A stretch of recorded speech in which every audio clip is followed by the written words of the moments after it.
You know kung paano ko niluto yan? Tara, samahan niyo ako.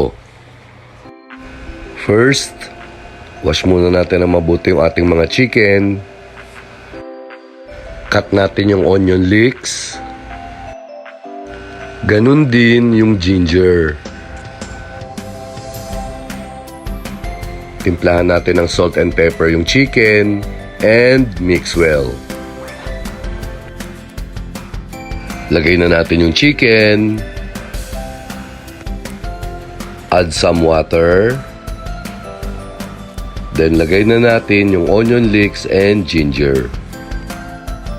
Once na kumulo na, lagyan na natin ng sesame oil.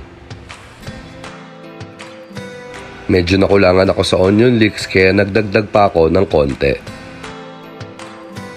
Habang inaantay natin lumambot yung chicken, slice na muna natin yung onion leeks ng manipis na manipis for the sauce and for the toppings. After 25 to 30 minutes, drain na natin yung chicken and separate. Tapat lang natin sa running water para pag in-slice, hindi agad madurog yung ating chicken. After natin madrain yung water from the chicken, yan, punasan lang natin ng sesame oil. Eto na mga ka-food trip, gawin na natin yung ating ginger sauce. Lagyan na natin ng sesame oil, salt and pepper, and mix well. Ito palang luto na to mga ka-food trip, usually makikita nyo to sa mga Chinese restaurant. Para magkaroon ng sauce yung ating chicken, yan, lagyan lang natin ng soy sauce yung ating broth chicken or yung ating pinagpakuluan ng manok. Yan, slice na natin yung chicken.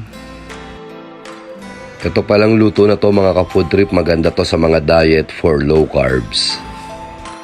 Medyo matrabaho nga lang siya gawin, pero 101% sure ako na magugustuhan nyo itong luto na to. For the toppings, lagay na natin yung onion leeks. Para meron tayong choices, 2 types of sauce pala ang ginawa natin dito mga ka-food trip. Ang ginger sauce at chili garlic sauce.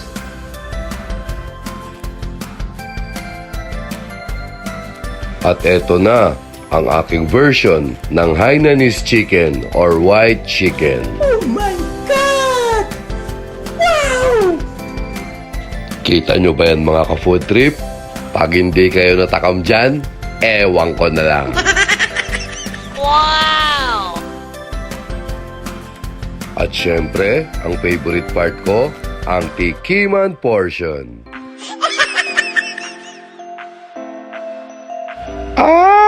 Sarap! Paano guys? Kain na na. Maraming salamat!